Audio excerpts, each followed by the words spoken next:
The following video will show you just 15 of the many selections from non-Muslims. The following video will show you just 15 of the many selections from non-Muslims telling you what they think of the last prophet, Muhammad, peace and blessings be upon him. Dr.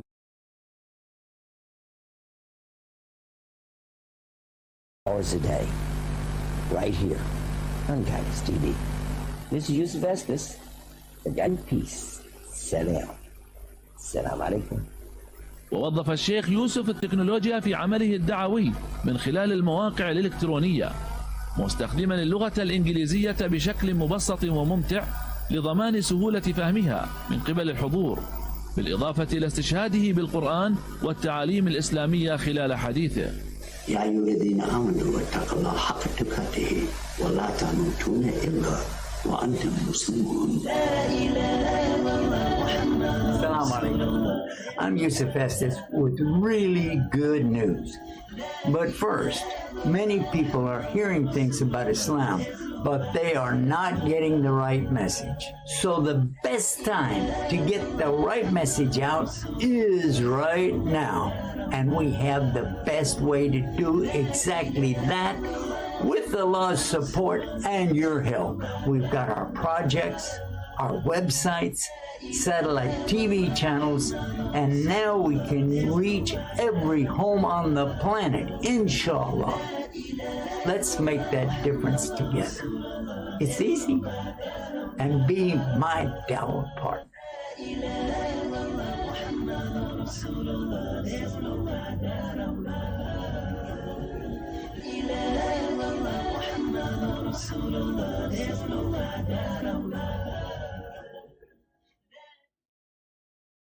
وقناة جايد أس التلفزيونية الفضائية. The programs and the channel are all dedicated to true faith, what it is, why we need it, how we use it in today's world, in simple English, 24 hours a day, right here on Guidance TV. This is Yusuf Estes, the Guidance TV, bidding you peace. Salam. Salam alaikum. ووظف الشيخ يوسف التكنولوجيا في عمله الدعوي من خلال المواقع الإلكترونية، مستخدما اللغة الإنجليزية بشكل مبسط وممتع لضمان سهولة فهمها من قبل الحضور، بالإضافة إلى استشهاده بالقرآن والتعاليم الإسلامية خلال حديثه.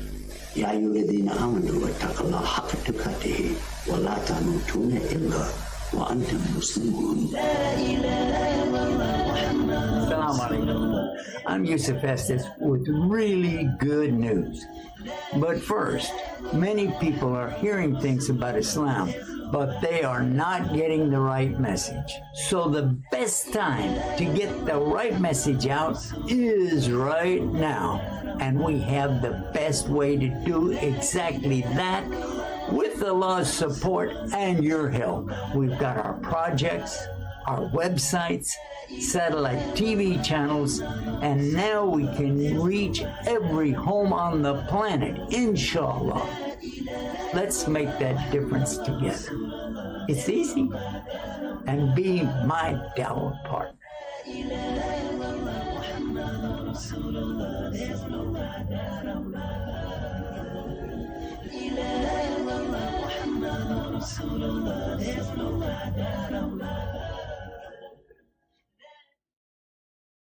وقناة جايد أس التلفزيونية الفضائية. The programs and the channel are all dedicated to true faith, what it is, why we need it, how we use it in today's world, in simple English, 24 hours a day, right here on Guidance TV. This is Yusuf Estes, the Guidance TV, bidding you peace. Salam. Salam alaikum.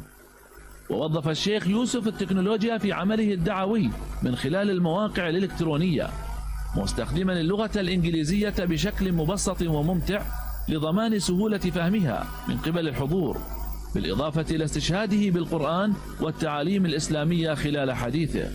يا أيها الذين آمنوا اتقوا الله حق تقاته ولا تموتن إلا وأنتم مسلمون. Assalamu alaikum. I'm Yusuf Estes with really good news. But first, many people are hearing things about Islam, but they are not getting the right message. So the best time to get the right message out is right now. And we have the best way to do exactly that with Allah's support and your help. We've got our projects, our websites, satellite TV channels, and now we can reach every home on the planet, inshallah. Let's make that difference together. It's easy. And be my dawah partner.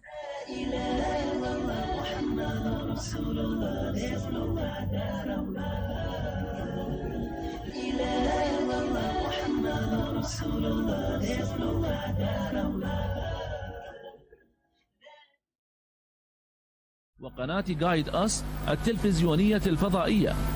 The programs and the channel are all dedicated to true faith, what it is, why we need it, how we use it in today's world, in simple English, 24 hours a day, right here on Guidance TV. This is Yusuf Estes, the Guidance TV, bidding you peace. Salam. Salam alaikum.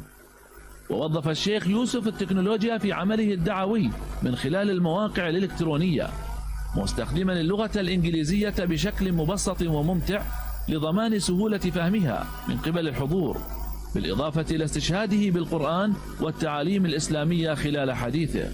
يا أيها الذين آمنوا اتقوا الله حق تقاته ولا تموتن إلا وأنتم مسلمون. Assalamu alaikum. I'm Yusuf Estes with really good news. But first, many people are hearing things about Islam, but they are not getting the right message.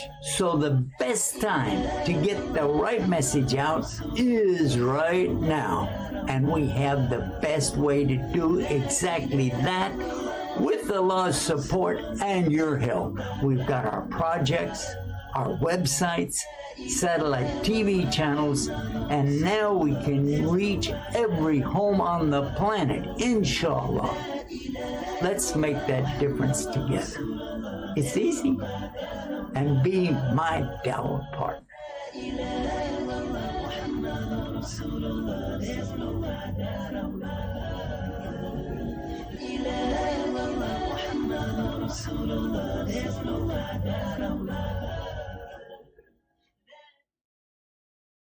وقناة جايد أس التلفزيونية الفضائية. The programs and the channel are all dedicated to true faith, what it is, why we need it, how we use it in today's world, in simple English, 24 hours a day, right here on Guidance TV.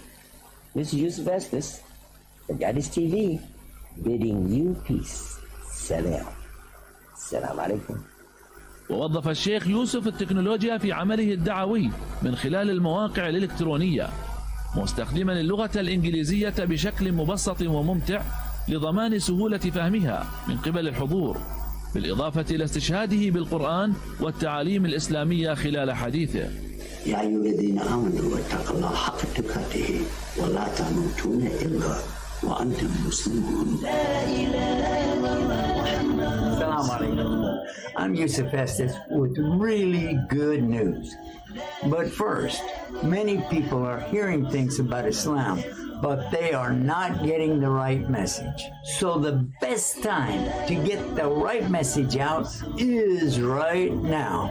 And we have the best way to do exactly that with Allah's support and your help. We've got our projects, our websites, satellite TV channels, and now we can reach every home on the planet, inshallah. Let's make that difference together. It's easy. And be my dawah partner. And we're coming to you almost live from our studios right here in Southern California. I say almost live because, as you well know, if you've been watching this for a while, there is always a delay of 30 seconds or 60 seconds there's a delay. So that's why if you call in, we ask you to turn down your television set because we're going to hear the background and then, yeah. So tonight we do have a guest, and I'm going to let him introduce himself to you so that you can know exactly what we're going to talk about. Assalamu alaikum, brother. Alaikum assalam wa rahmatullahi wa barakatuh, Sheikh Yusuf.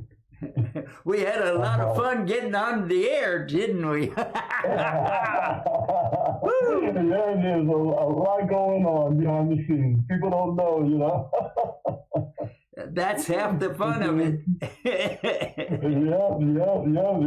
but you pulled it off.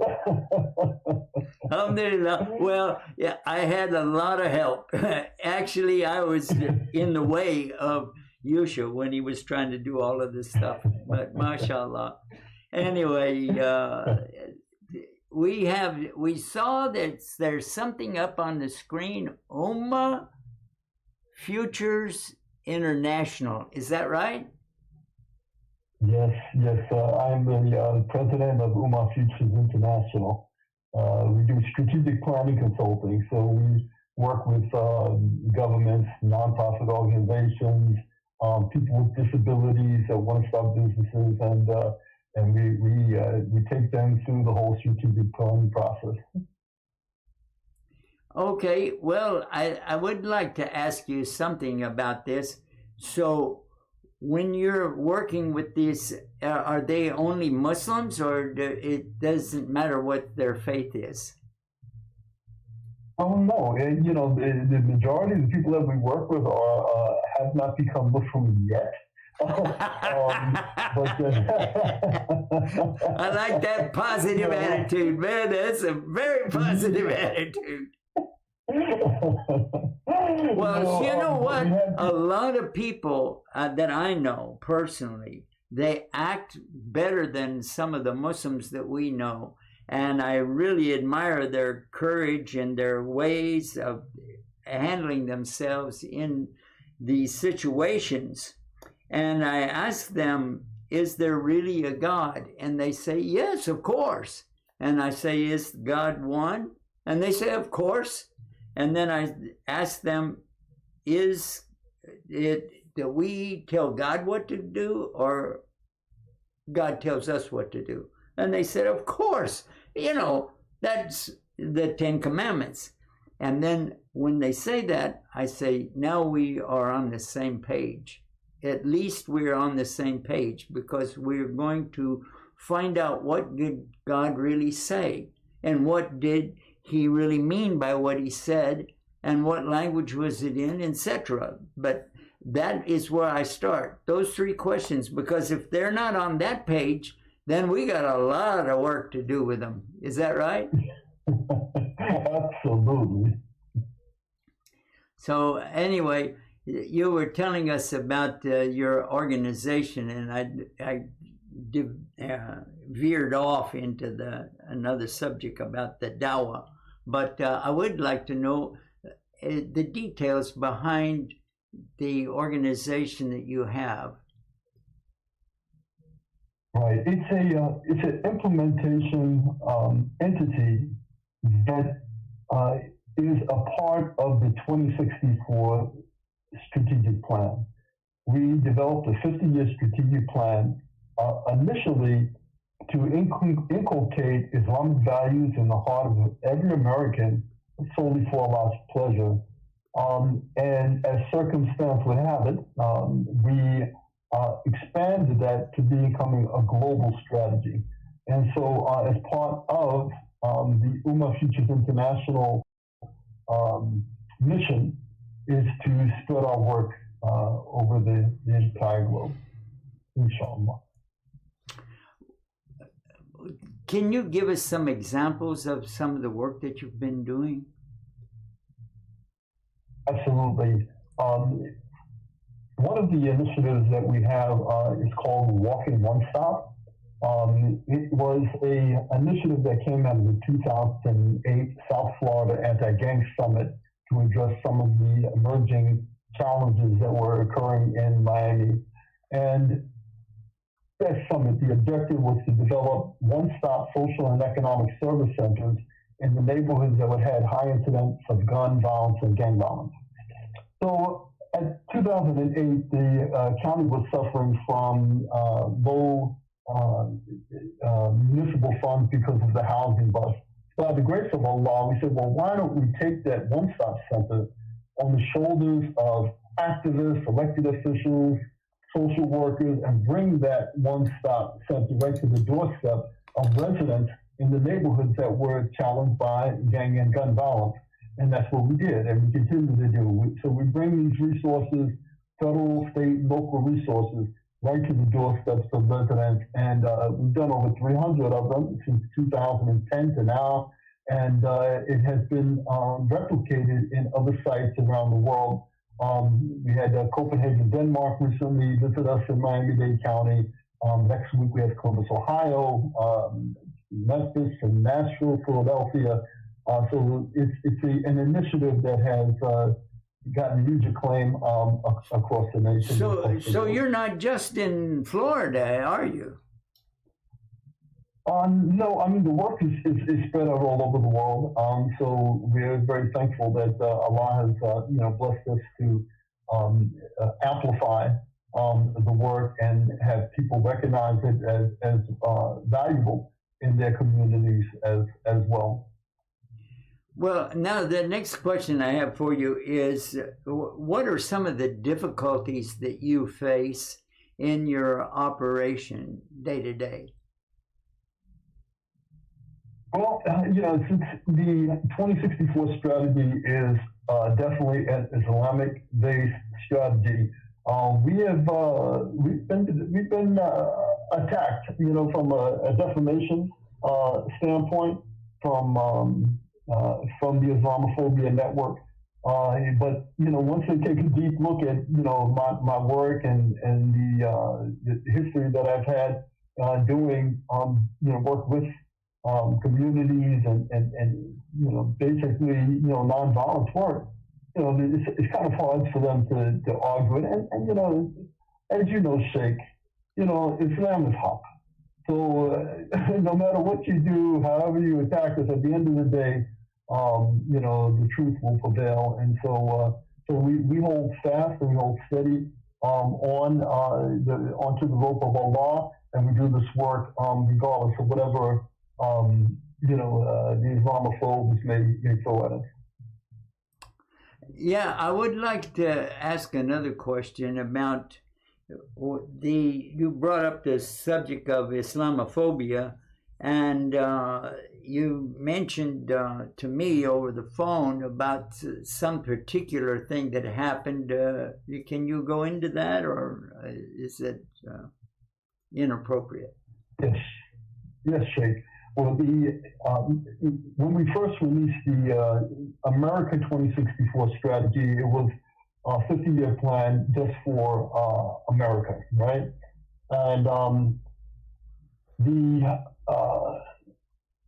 got a call from a media firm in Turkey that said that there was a journalist from Palestine that wanted to interview some of the influential Muslims in America. Mm-hmm. So I said, well, sure, be happy to. And then I guess it was about maybe 2 months after that, we got a call from the journalist that said that they were in America and that they wanted to meet to do the interviews, and they spent a whole day with us. And so, okay, so these were Muslims, right? We were told that these were Muslims, yep. And so when they arrived to do the interview, they came with hundreds of thousands of dollars worth of equipment. One guy was just holding the boom like that was his whole job. And this journalist, right? And we went through the days full of interviews, talked about the 2064 strategy, and he even prayed with us. We said, okay, alhamdulillah. So they finished. He went back, to his country, and then 2 months after that, we got a call from a friend in Palestine and said, we saw you have on national television with a trailer, right? Oh, okay, so the show's about to come out. 2 weeks after that, we get a call saying that Abu Bakr, you're on national television on Channel 10 in Tel Aviv, and they were making you out like America's Most Wanted. I'm like, huh? MashaAllah. Wait a minute. How was that turnaround? What did they're praying with you, and then all of a sudden they're attacking you? Did they have Did they have any cause to do that? Were you doing something wrong?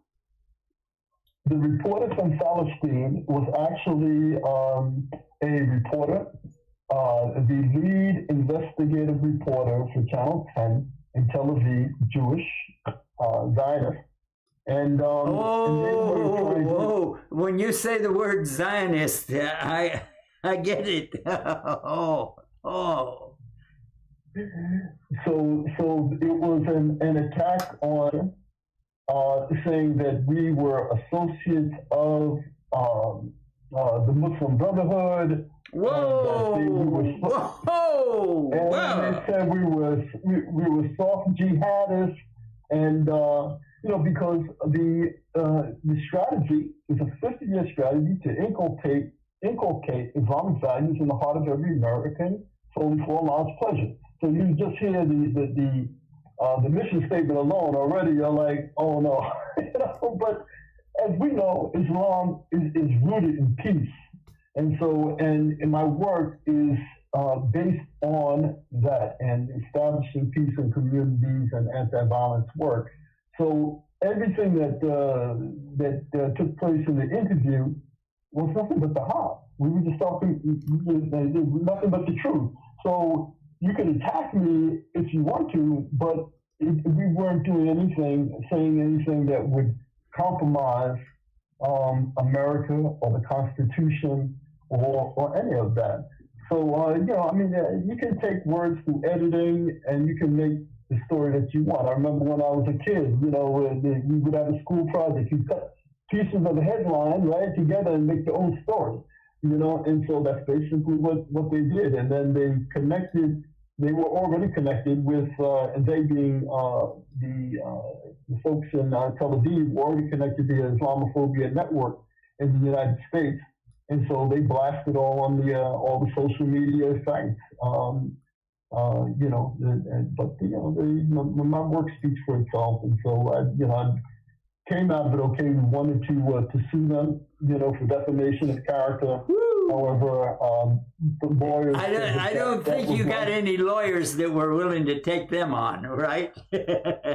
No, and also being that they were based in Israel, that we'd have to sue them from Israel, which was not.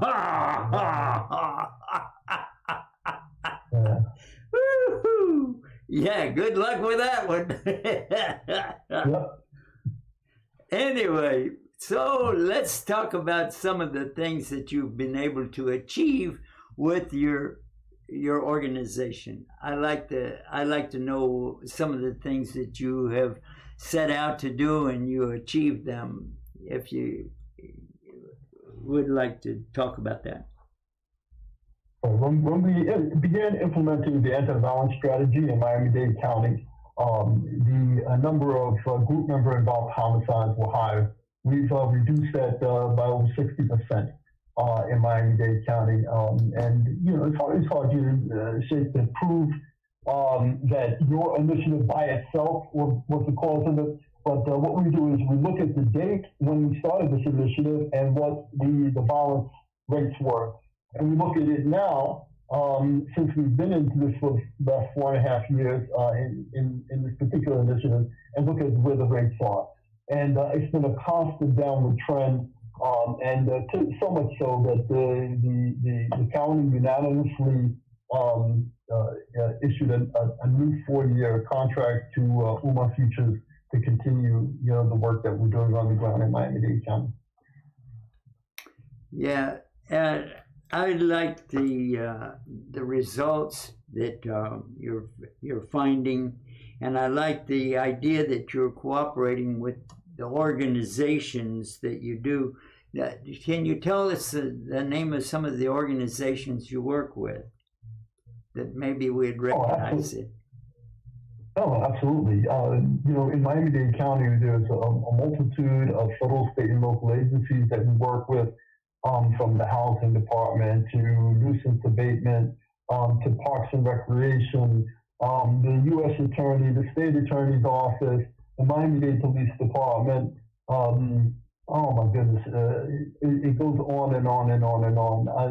When we do a walking one stop that I described earlier, we've had up to 70 agencies attend with us.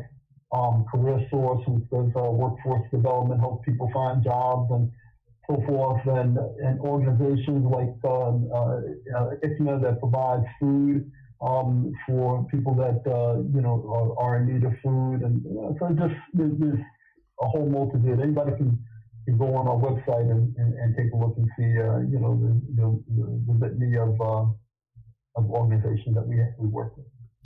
Okay, now you mentioned something about preparing food and getting it out to the people that need it. Is there any charge to them for the food?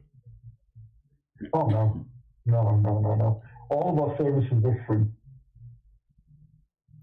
All right. What about housing? Is there anything to do with the housing?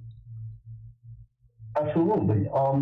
We can assist, depending on the person's situation, we can assist with the first month's rent if they need relocation. Let's say, for example, Sheikh, if a person just got shot, right, or the house just got shot up, and they're in need of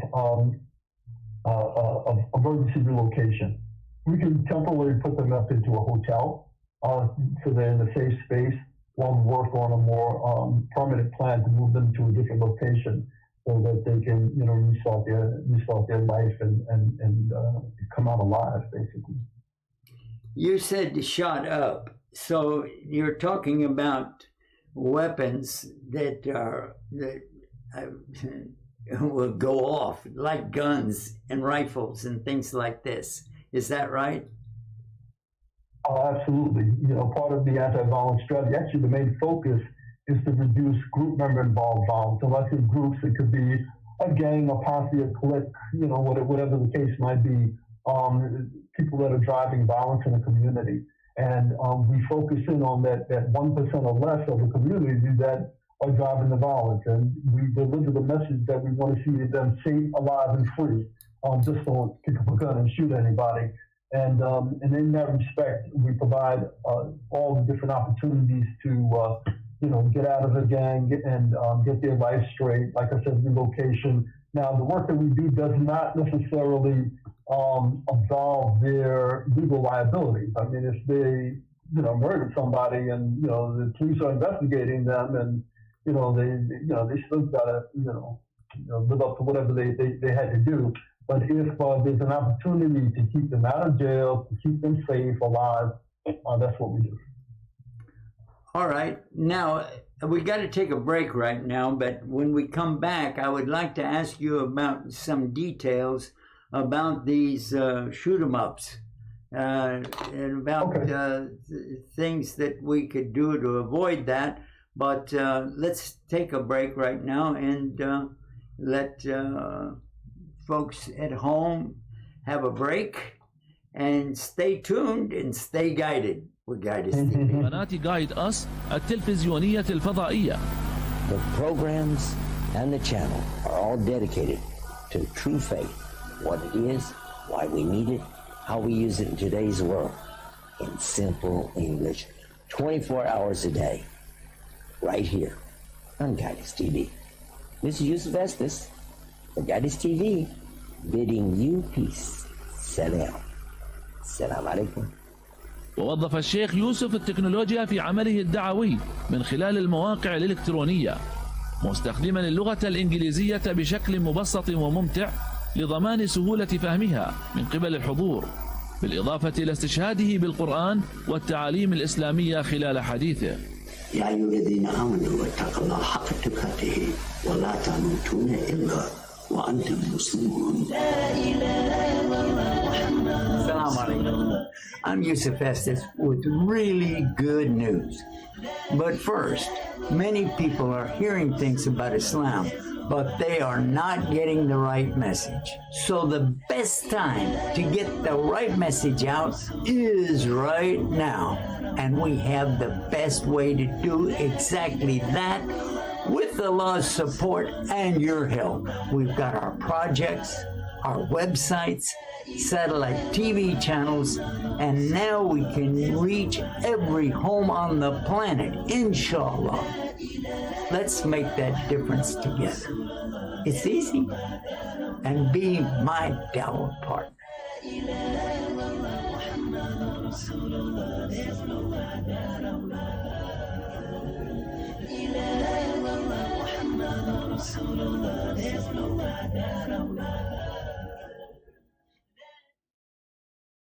وقناة جايد أس التلفزيونية الفضائية.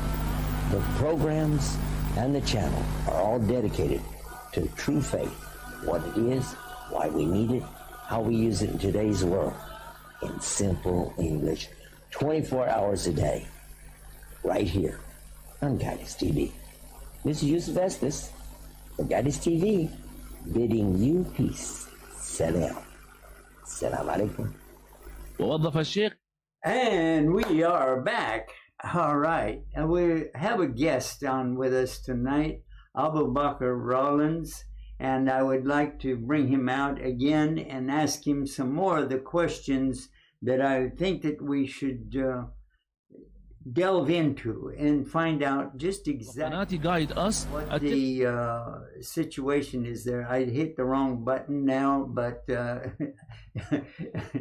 when we were in the break, we had the opportunity to think about what is the particulars that that inspired you to get into this. What took place? What were the things that you were seeing, and how did you overcome that? Well, I think the biggest thing is that people were not addressing this work with the right intention and sincerity. Before you start, as we know as Muslims, the first thing is your intention, right? And then being sincere on that, and then having the knowledge, to be able to address this work effectively. So, as a student, I looked at what was the evidence-based practices involving addressing violence. And, we saw that there was going to be 4 main areas that we needed to target, and that was prevention, intervention, suppression, and reentry. And okay, so, but now we want to get into the particulars. You mentioned something about shoot 'em up, and I really would like to address that situation, because in Texas we've had people walk into schools and just start shooting people. Is that what you're talking about? Actually, we've had that in South Florida too, but those shootings are relatively rare as compared to the day-to-day shootings that go on in urban areas around the United States. Can you tell us about some examples, without the names, of course? No, of course. There was for example, just the other day, in our locality, there was a domestic violence situation where a mother and the father were arguing, right? And then the son tries to intervene. Father throws both of them out and starts to shoot at them. The son comes back. It's not funny, but the son comes back, shoots the father in the legs, and he bleeds out. He dies. Seriously? Yes. So you have intimate partner violence, domestic violence that takes place in communities. You have people that are now using drugs like Molly's, and it just totally changes your cognitive thinking. So you're people that are not able to rationalize through situations. I think the greatest thing, though, Sid, is that we have had experiences in urban areas in particular that people have lived from gestation until death with repeated unresolved trauma.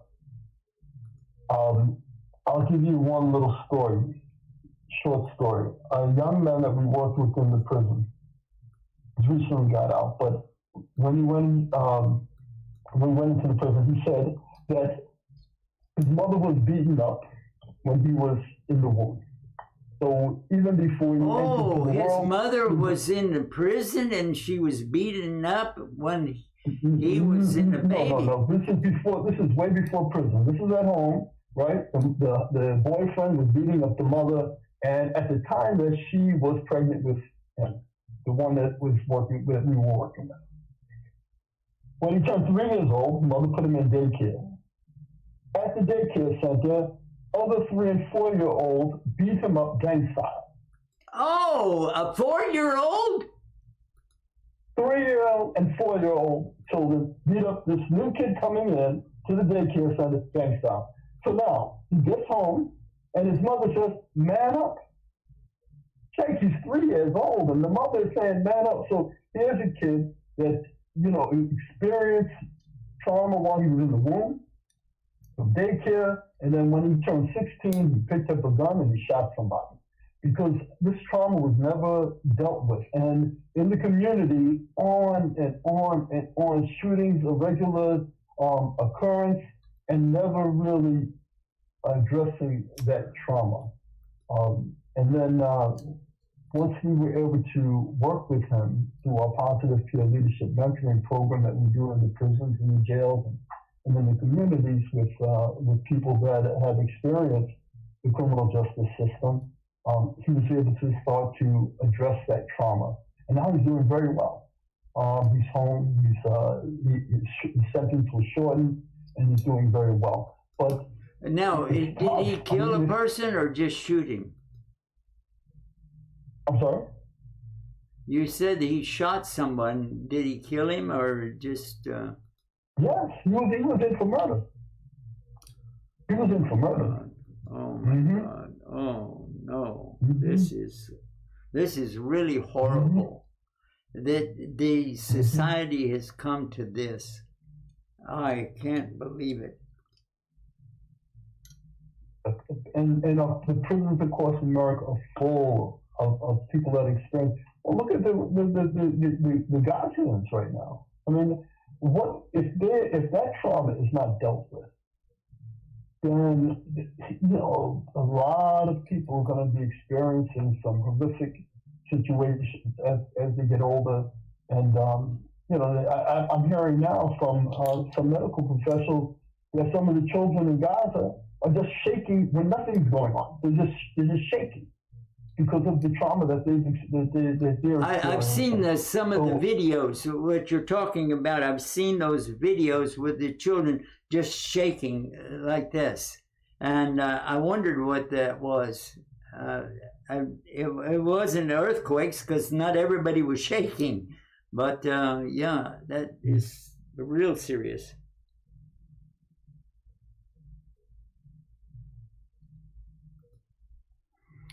So I would like to interject something here. There was someone, and I won't go into his name or whatever, but he said that he was addressing an audience in Michigan, and he said that he was from Gaza or Palestine, I guess, Palestine.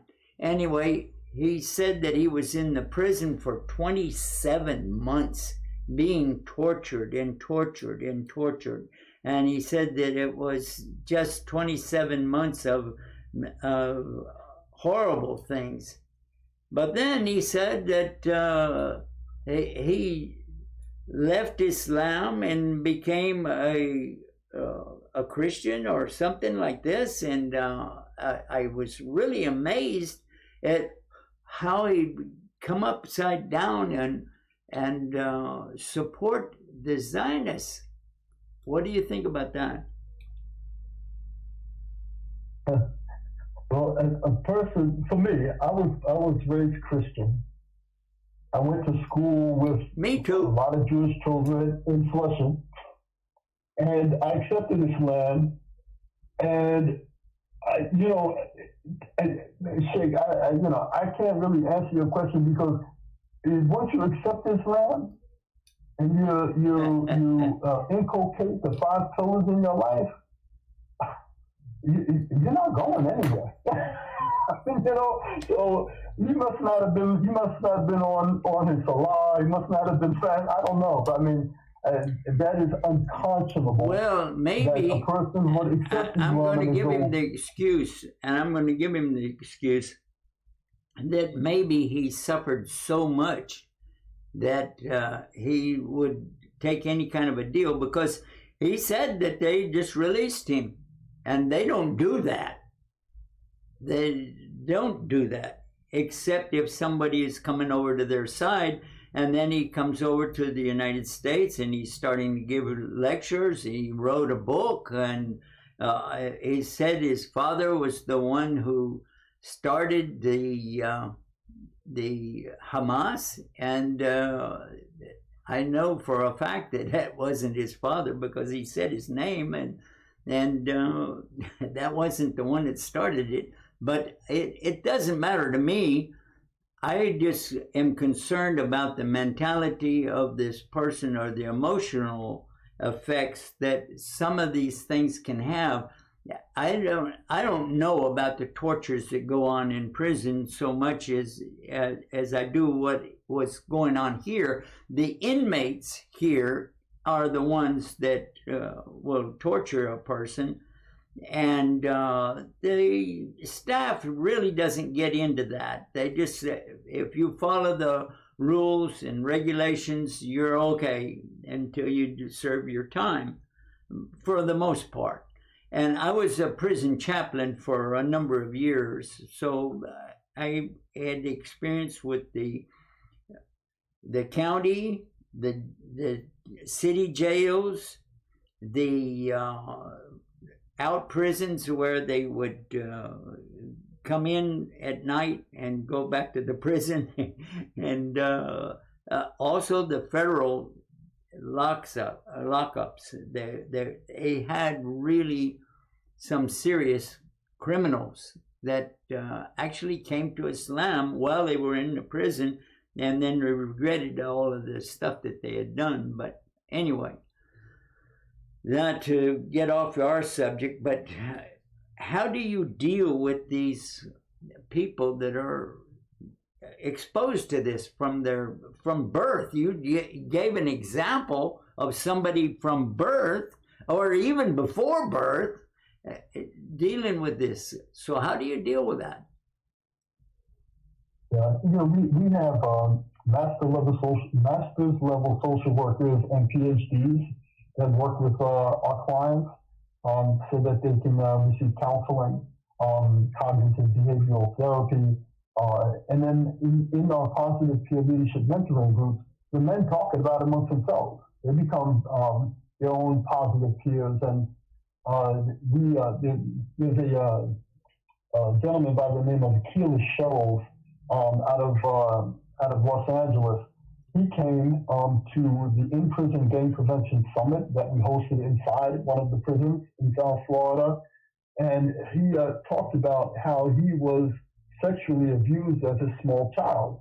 And when he said that, everything went silent in the space where we were hosting the summit. And we're talking about with maybe 100 men that were incarcerated at that time. And most of them were for serious violent crimes, plus members of the community, because he was telling their story too.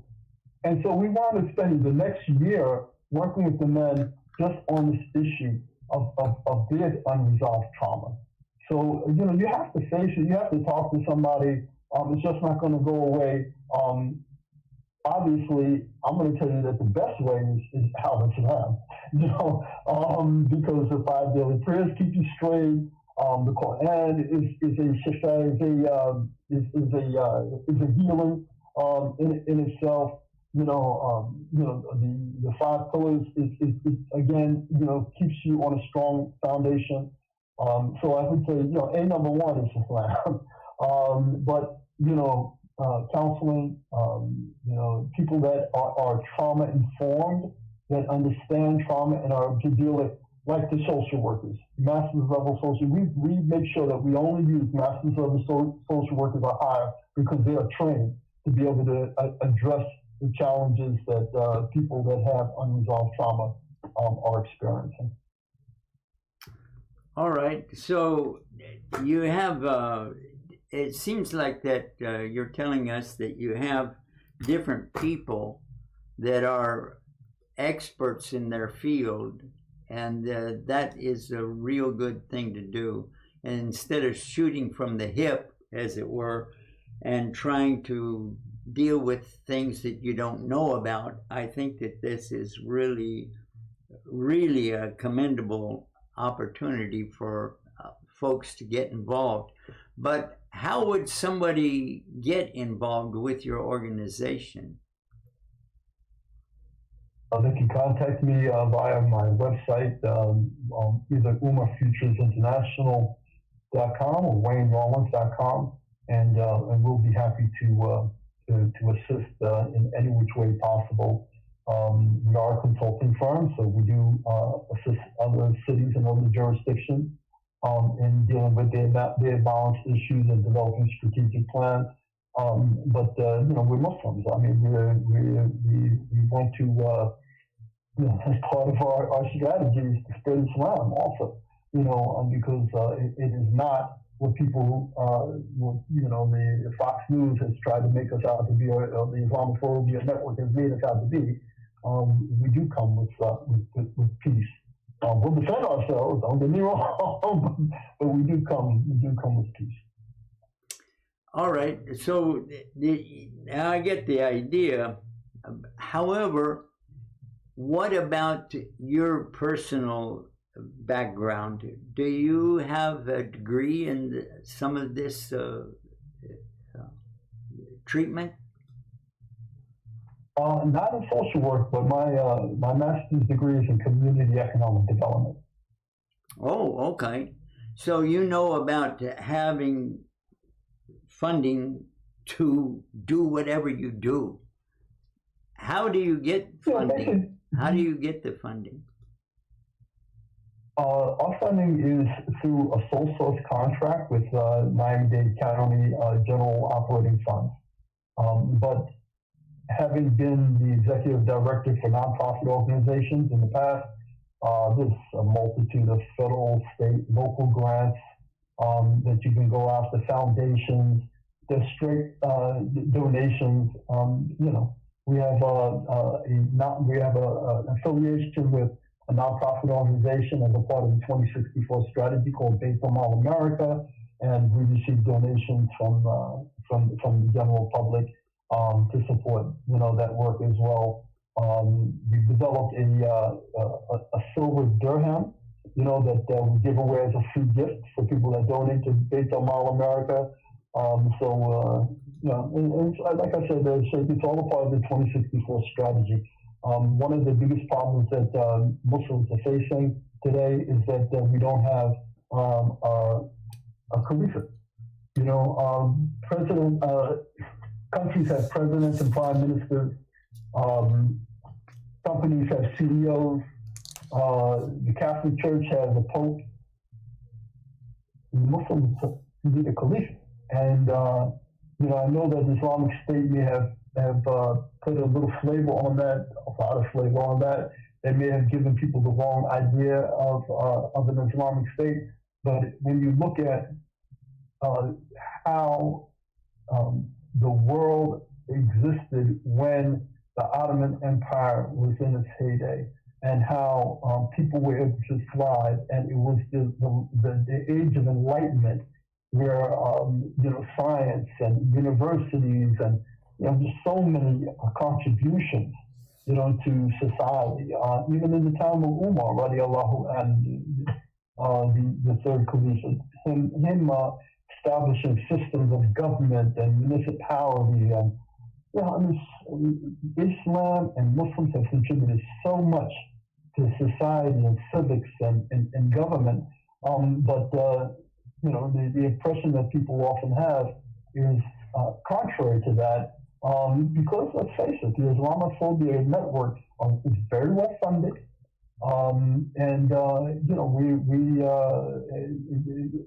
case in point, what's going on in Palestine right now, that so much of the opinion is shaped by the media, and the media is not always very kind to Islam and Muslims. So it's like people like you, Sheikh, hopefully people like me, that through our deeds, that people and our character and our manners, that people see Islam for what it truly is. And each one of us, we all as Muslims have that responsibility, to have the utmost manners. And again, when it comes to defending yourself, it's on.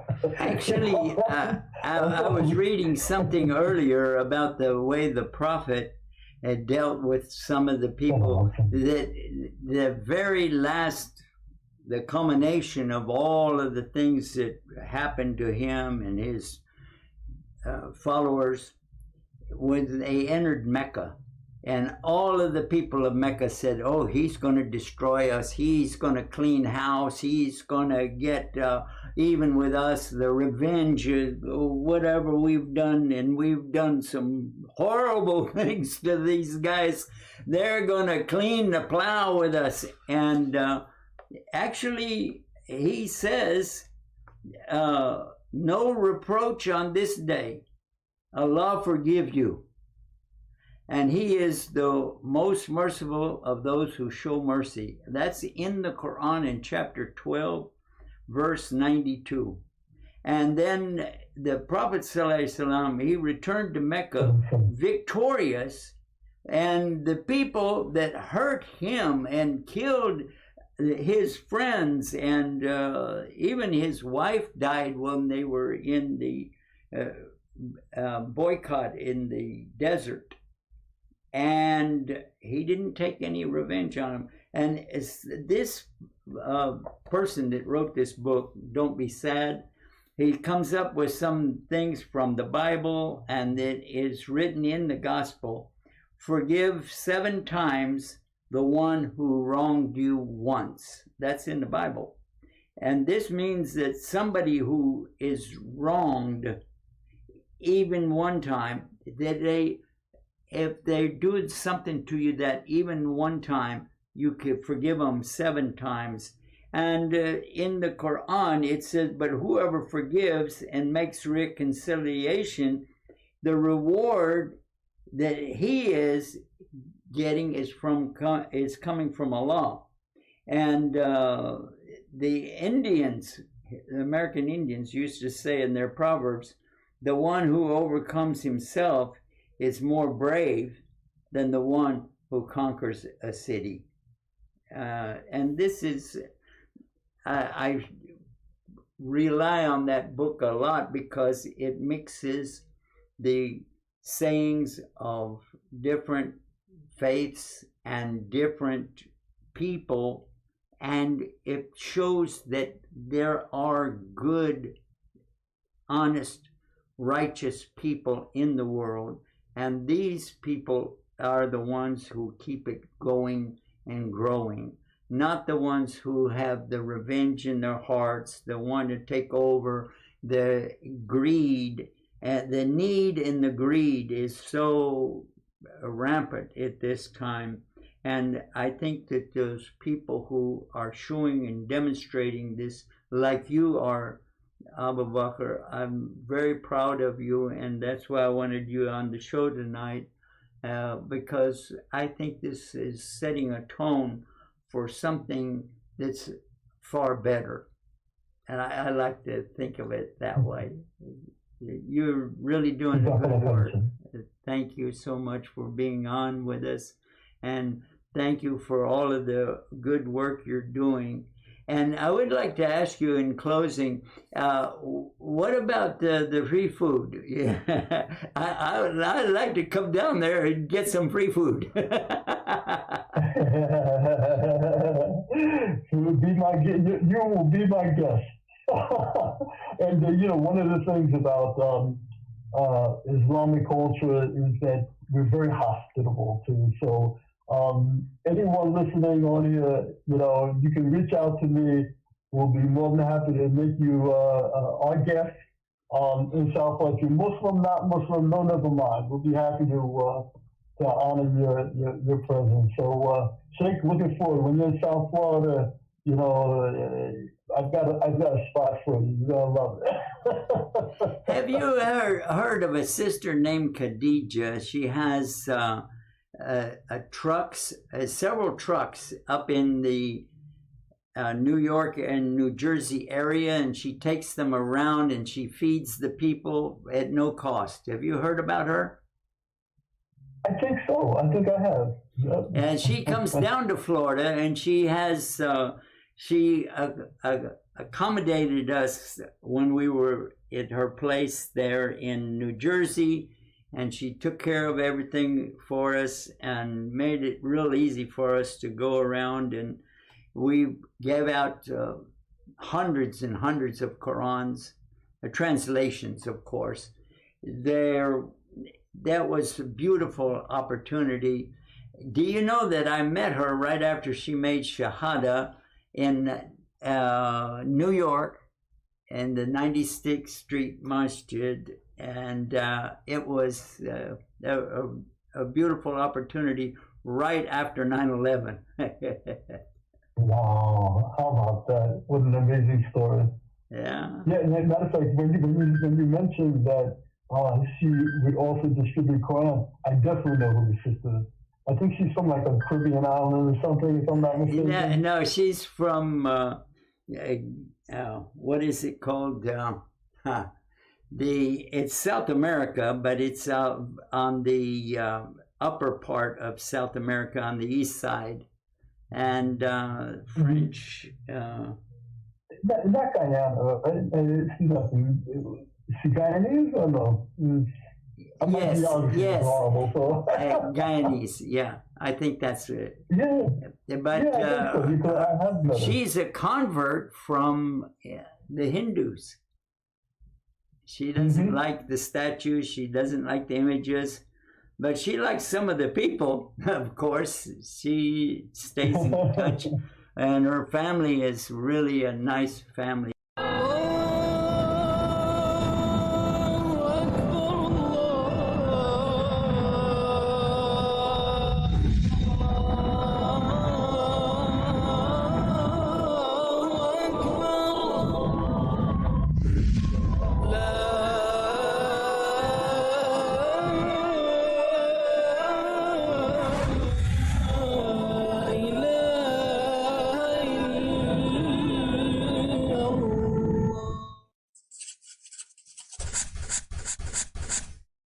بسم الله الرحمن الرحيم. الحمد لله رب العالمين، والصلاة والسلام